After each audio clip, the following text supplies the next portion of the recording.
Hi viewers, welcome to our channel. ప్రస్తుతం మనతో పాటు సీనియర్ జర్నలిస్ట్ దాము బాలస్తున్నారు. వారితో మాట్లాడదాం.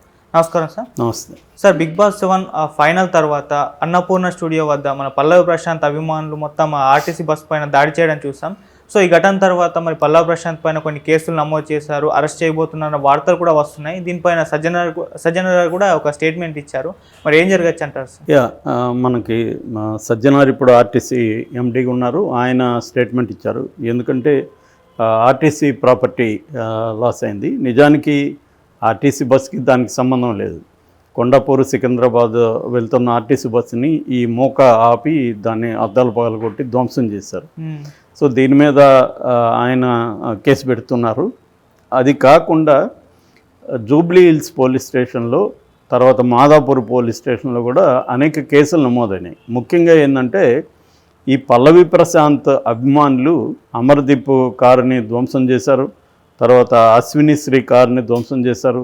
గీతూ రాయల్ ఆ అమ్మాయి కూడా కేసు పెట్టింది. ఆ అమ్మాయి కారు వెనక మొత్తం అద్దాలు అదేదో యాక్సిడెంట్లుగా కొట్టినవి కాదు, అది ప్లాన్డ్గా వాళ్ళు ఇనుప చుమ్మీలు అవి తీసుకొచ్చి దాన్ని కుమ్మి తీశారనమాట అద్దాలు.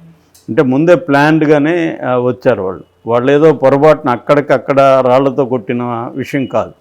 ఆ గీతారాయలు క్లియర్గా చెప్తుంది పోలీస్ స్టేషన్లో. వాళ్ళు తీసుకొచ్చి అవన్నీ గుచ్చారు, నా చేతులు పట్టుకొని లాగుతున్నారు.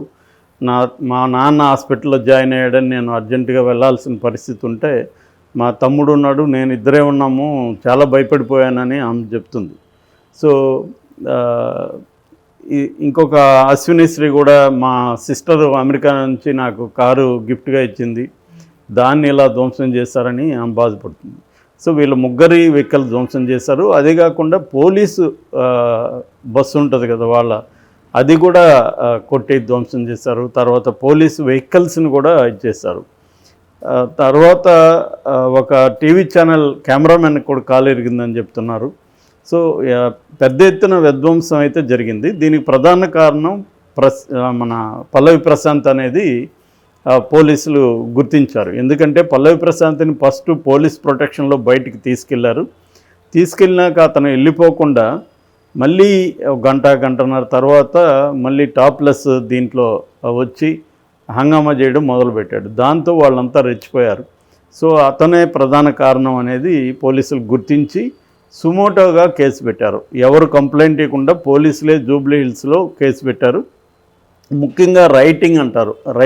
రైట్ అంటే దొమ్మి, ఒక పబ్లిక్ అందరూ కలిసి దొమ్మి చేసి ఇష్టం వచ్చినట్టు ఆందోళన క్రియేట్ చేయడాన్ని రైటింగ్ అంటారు. Section IPC section 147, 148, 290, 353, 427 red with 149 కంప్లీట్గా చాలా సెక్షన్లు పెట్టారు. అంటే దొమ్మి, పబ్లిక్ ప్రాపర్టీని ధ్వంసం చేయడం, పబ్లిక్ అండ్ ప్రైవేట్ ప్రాపర్టీని, ఇలాంటివి కేసులన్నీ కూడా ఆయన మీద పెట్టారు. అరెస్ట్ చేసే అవకాశం ఉందని చెప్తున్నారు. ఎందుకంటే ఇది ఇంకొకసారి రిపీట్ కాకూడదంటే ఇతనికి బుద్ధి చెప్పాలా అనేది వాళ్ళు చేస్తున్నారు. ఇప్పుడు అదేంటంటే పల్లవి ప్రశాంత్కి వచ్చిన మంచి పేరంతా ఒక దెబ్బతో పోయినట్టుగా కనబడుతుంది.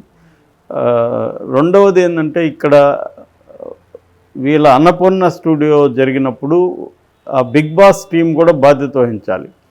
యాక్చువల్గా బిగ్ బాస్ టీము వెళ్ళమంటేనే వీళ్ళు వెళ్ళారు, ఆగమంటే దాదాపు 1-2 అవర్స్ వరకు లోపలే ఉండిపోయారు.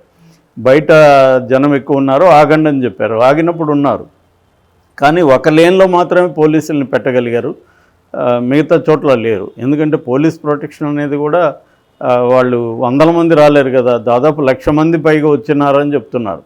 సో బిగ్ బాస్ నిర్వాహకులు చెప్పేది ఏంటంటే ఇంతమంది వస్తారని మేము ఎక్స్పెక్ట్ చేయలేదు అనేది వాళ్ళు చెప్తున్నారు.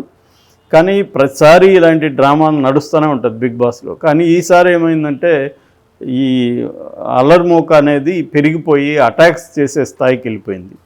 సో ఇది ఒక యాక్చువల్గా అది ఒక రియాలిటీ షో, దాన్ని ఎంజాయ్ చేయొచ్చు, దానికి ఫ్యాన్స్ ఉండొచ్చు, అంతవరకే. కానీ వైలెన్స్లోకి అది టర్న్ అయింది. సో దీన్ని పోలీసులు సీరియస్గా తీసుకున్నారు. ముఖ్యంగా సజ్జనార్ సీరియస్గా తీసుకున్నాడు. ఆ ప్రాపర్టీ వాల్యూ ఎంత ఉందో దాన్ని ఎవరైతే ధ్వంసం చేశారో వాళ్ళ దగ్గరే కట్టించే వరకు అతను నేను వదలనని చెప్తున్నాడు. దాని తర్వాత కట్టించడమే కాకుండా వాళ్ళకి పబ్లిక్ ప్రాపర్టీని ధ్వంసం చేశారు కాబట్టి వాళ్ళని ఖచ్చితంగా కేసు పెట్టి అరెస్ట్ చేసి జైలుకి పంపితే కానీ ఇంకొకసారి ఇలా చేయరు. అంటే గుంపులో ఉంటే ఏమైనా చేయొచ్చు. దాన్ని మాబ్ మెంటాలిటీ అంటారు, గుంపు మనస్తత్వం. గుంపు మనస్తత్వం అంటే ఏంటంటే అకౌంటబిలిటీ మనకు ఉండదు కదా అనేది. ఒకడే చేయాలంటే భయపడతారు ఎవరైనా. పిరికి వాళ్ళే ఎక్కువగా గుంపుల్లో అటాక్ చేసేది, పిరికి వాళ్ళని సైకాలజీ చెప్తుంది. ఎందుకంటే వాళ్ళకి ఒంటరిగా చేసే ధైర్యం ఉండదు, చేయాలనే కోరిక ఉంటుంది.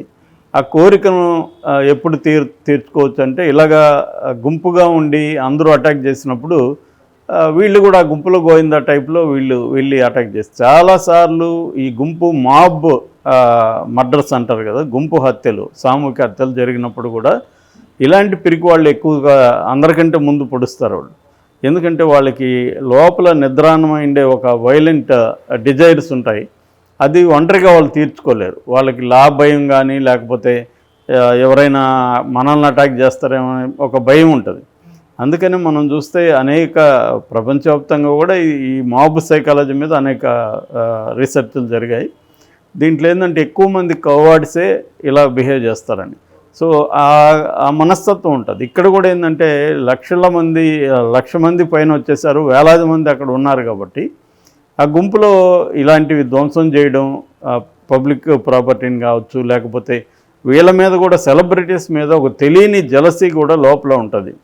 ఎందుకంటే ఇప్పుడు వీళ్ళు బిగ్ బాస్ అనేది ఒక్కసారిగా వాళ్ళు సెలబ్రిటీస్ అయిపోతారు. అంతవరకు పాపులర్ కానీ సెమీ పాపులరు లేకపోతే అస్సలు పాపులర్ కాని వాళ్ళని అక్కడ పెడతారు. కామన్ మ్యాన్ ఇప్పుడు ఎవరు పెద్ద పాపులర్ కాదు, పల్లవి ప్రశాంత్ ఇంకా అసలు ఎవరికి తెలీదు. ఇలాంటి వాళ్ళు ఒక్కసారిగా స్టార్స్ అయిపోతారు. దాంతో చాలామంది దీన్ని కోరుకునే వాళ్ళు ఉండొచ్చు, లేకపోతే దీని పట్ల జలస్ ఫీల్ అయ్యే వాళ్ళు ఉండొచ్చు. ఇలాంటి వాళ్ళందరికీ ఇదొక అవకాశం అన్నమాట, వచ్చి గుంపులో దాడి చేయడం. కాకపోతే ఇవాళ ఏంటంటే సర్వైలెన్స్ కెమెరాలు ప్రపంచంలోనే హైయెస్ట్ ఉండేది మన హైదరాబాద్లోనే. అన్ని సర్వైలెన్స్ కెమెరాలు ఉన్నాయి. తర్వాత ఏమో దీన్ని మీడియా వాళ్ళు కూడా విపరీతంగా వెళ్ళిపోయారు. ఆ రోజు యూట్యూబ్ ఛానల్ అందరూ కూడా వెళ్ళిపోయారు. సో ఆ వీడియోలు ఉన్నాయి. తర్వాత అది కాకుండా సెల్ ఫోన్లతో విపరీతంగా తీశారు జనం. అందువల్ల ఎవిడెన్స్ క్లియర్గా పోలీసుల దగ్గర ఉంది. సో వాళ్ళని పట్టుకోవడం పెద్ద ఈజీ కాదు. సో వాళ్ళని ఇప్పుడు పట్టుకొని, ఎందుకంటే సెల్ ఫోన్ సిగ్నల్స్ కూడా ఇవాళ ట్రేస్ చేయడం ఈజీ అయిపోయింది. ఆ ప్లేస్లో ఎవరో సెల్ ఫోన్ సిగ్నల్స్ ఉన్నాయి అనేది కూడా కనిపెట్టడం ఈజీ కాదు. అవి కనిపెడితే ఫోన్ నెంబర్ దొరికితే వాళ్ళని పట్టుకోవడం పెద్ద కష్టం కాదు. అందువల్ల ఇది నిజంగా కూడా గుణపాఠమే. నెక్స్ట్ టైం ఎవరన్నా ఇలాంటి పిరిగి బ్యాచ్ వెళ్ళి గుంపుల్లో మనం ఏదన్నా చేయొచ్చు అనుకుంటే మాత్రం జరగదని చెప్పడానికి పోలీసులు కూడా సీరియస్గానే తీసుకుంటున్నట్టుగా తెలుస్తుంది. ఇకపోతే పల్లవి ప్రశాంత్ బిగినింగ్లో ఫస్ట్ వీక్ అంతా కూడా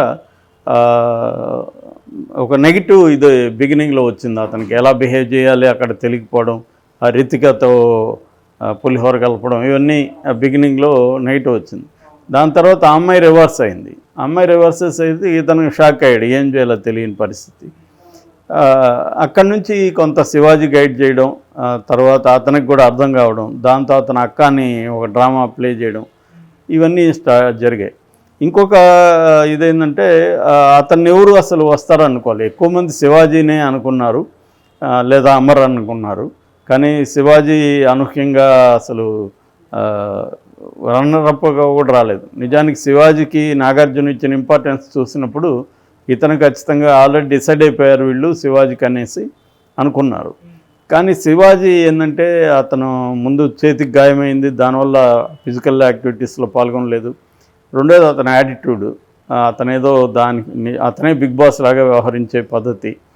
దీనివల్ల ఏమైందంటే స్లోగా అతన్ని ఒక టీమ్గా తన బ్యాచ్ని పెట్టుకోవడం, దానికి ఎవరైనా తనని విమర్శిస్తే వాళ్ళని అటాక్ చేసే విధంగా మాట్లాడడం, తర్వాత ఒక రకంగా పీక బీసుకేస్తాను, గొంతు నొక్కేస్తా, ఇట్లాంటి భాష మాట్లాడడం, ఇదంతా ప్రజల్లో ఒక వ్యతిరేకతని క్రియేట్ చేసింది ఆడియన్స్లో. ఇతనికి ఏంటంటే ఒక రకమైన పాజిటివ్ ఇది క్రియేట్ చేసుకుంటూ వచ్చింది. సో ఓవరాల్గా ఇతను విన్ అయ్యాడు. 35 లక్షల ప్రైజ్ మనీ, యాక్చువల్గా 50 రావాలి, బట్ 15 అతను తీసుకెళ్ళిపోయాడు కాబట్టి ఎవరు ఇతనికి 35 వచ్చింది. దాంతోపాటు వితారా బ్రేజా కారు, తర్వాత జో అలుకాస్ వాళ్ళది ఒక 15 లక్షల నెక్లెస్, డైమండ్ నెక్లెస్ ఇవన్నీ వచ్చాయి. ఓవరాల్గా అతనికి ఒక ట్యాక్స్లన్నీ పోగా ఒక 27 నుంచి 30 ల్యాక్స్ లోపల అతనికి డబ్బులు వచ్చినట్టు తెలుస్తుంది.